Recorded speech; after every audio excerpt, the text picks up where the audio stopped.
Hi, I'm Brent Mayer and welcome to Inside Curtin. We've got an awesome episode for you today. First up, we'll check out all the excitement during a sensational first semester orientation week. We'll meet the newest members to the Curtin family, the world-beating Hockey Roos. Find out more about the construction and new developments happening all over campus, and hear about the exciting things planned to bring even more life and colour to our uni. Another year is well and truly underway, and as usual, the first week before semester got off to a bang with our most fun orientation events yet.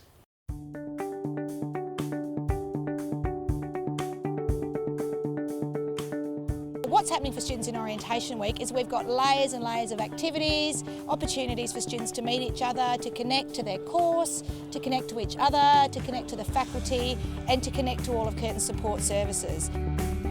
It's all the fun of the fair, plus a little bit of grounding for students so they get off to their studies in the best way possible. We're trying to establish rapport with the students, let them get to meet the staff, people that are involved in their studies for the future, and basically just giving them the opportunity to have some fun before they start. We have a lot of student helpers, orientation volunteers, Curtin volunteers, students within the faculties helping students, and we're finding that peer-led support really provides connections for students, but as well as an opportunity to pick somebody's brains who's been through a similar experience. Oh, well, I'm sitting on a buddy bench. It's a great concept that we've brought here to Curtin. If you're feeling a little bit lonely, a little bit lost, a little bit disconnected, come and have a seat. Somebody will come and sit next to you and have a chat. They're all around the campus. They've been painted in nice bright colours, and it's just one of those actual activities that students can engage in without it being intimidating, without them having to approach a staff member for help. Sit on a bench and get your questions answered. If you have a look around the campus, the different zones are also themed. So if you're a business student, we've got a little bit of a stock exchange happening up at the CBS end. We've got some engineering and some good old Space Invader games down here. Humanities, we've got a gorgeous little reading library, an art centre. Students so then can engage in those activities and meet like-minded students as well. Students have opportunities to join up to clubs. I think we've got about 110 student clubs on campus for all different types of interest. Students are coming on Monday and they're staying all week, which is fantastic. The festival-like atmosphere here I find really engaging. Even as a staff member, having been here for 15 years, I get excited during O Week. New and old students alike seem pretty thrilled about starting the year in such fine style. Of course, that may have changed once the real study began. Here at Curtin, we're always looking at new ways to improve the experience and opportunities for our students by building our relationships with industry and other groups, which is why we're over the moon with our latest partnership. 2, 3. Beautiful. Next year is that small event called the Olympics, and it's great again that we've got a new sponsor coming on board. This has been a very exciting event this morning. It's really to launch the new partnership between Curtin University and Hockey Australia.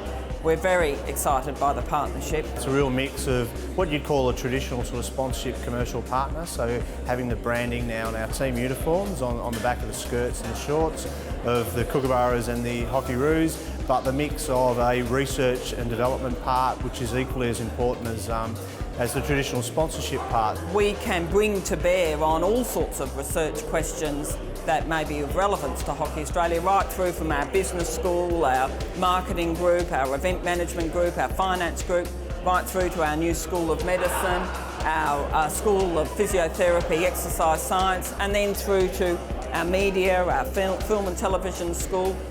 We've got a really well-established centre for sport and recreation research. I think it's really exciting. The game, we're always looking at new things and innovative ways that we can get better and get that 1% edge on the competition. And for us, it's all about winning a gold medal. And if we can, use that research in a really positive way and maybe get that edge over other countries, and especially even just to develop the sport, it's really exciting.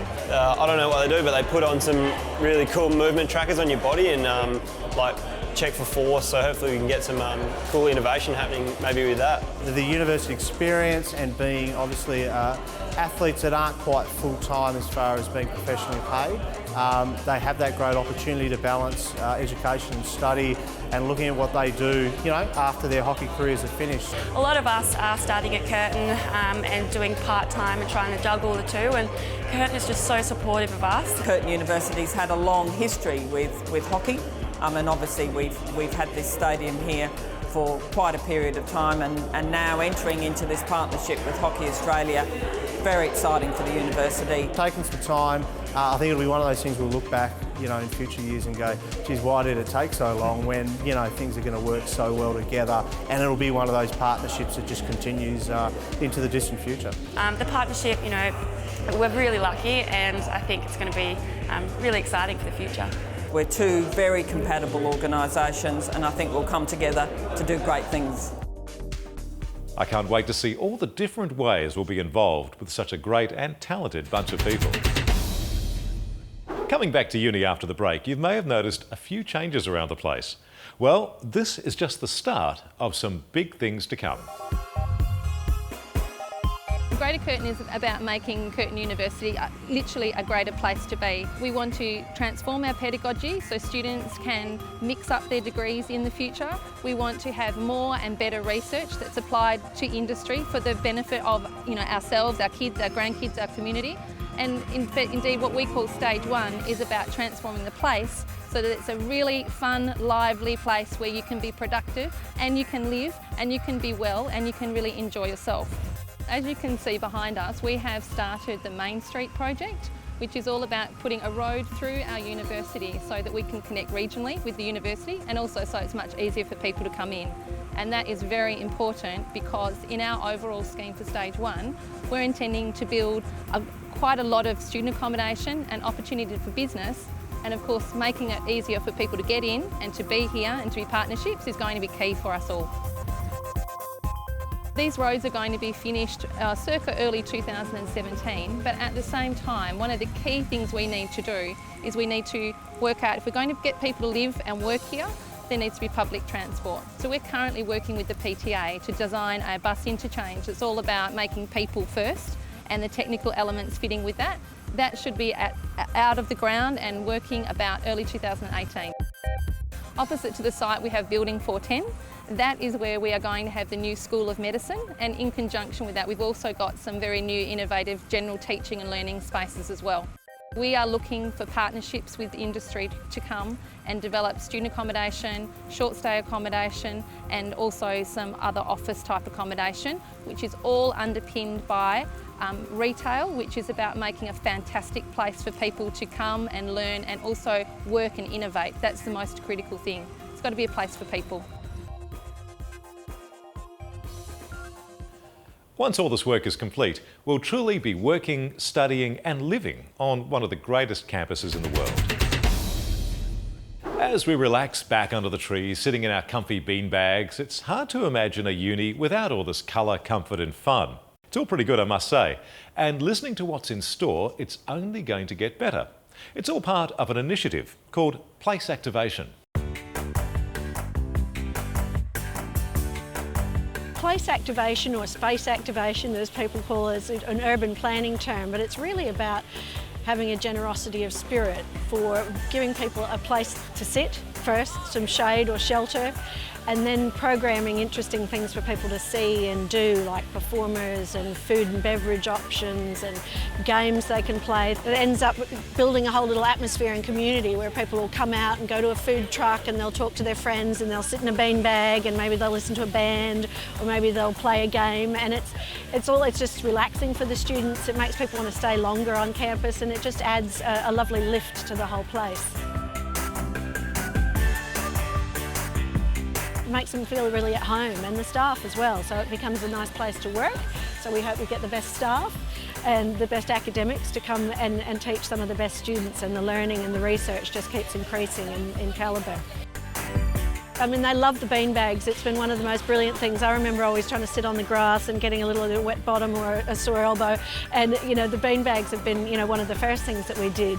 And coming out and engaging in groups and sitting together either on their laptop, you know, studying in between spaces and whatnot, coming out to the food vans, getting their lunches, all, you know, sitting around in little groups and being able to enjoy games together. Some of the things we do are more active. We've got basketball hoops, so they're blowing off a bit of steam in between things. So it's been, yeah, it's lovely to see how much the students are enjoying it, and we know they're spending longer on campus now too. We're looking at an amazing array of things this year. Of course, we've got our food trucks on and we've got 19 new vendors. So we've gone from about 8 spots a day to about 22 spots a day. It's going to be a huge array. You know, we've got Vietnamese and Brazilian and South African and a really great cultural mix to suit the diversity of the university. And we've got performers on which are, you know, either musical or roaming or, you know, we've circus acts, lots of different types of stuff. We've got skateboarding and beatboxing and breakdancing exhibition stuff going on in line with one of the exhibitions in the gallery, which is a really neat partnership as well. And one of the amazing things that Curtin has coming up in April is Form, the organisation that has done a lot of the collaborative art giant murals in the city, is having Curtin as its destination this year. So we've got artists coming from Russia and Italy and Germany and Portugal to do large-scale murals on the walls, which will be fantastic to see. Well, that's it for this episode of Inside Curtin. If you'd like to find out more about anything you've seen today, you can visit the Learning for Tomorrow website at curtin.edu.au. Thanks for watching. We'll catch you next time.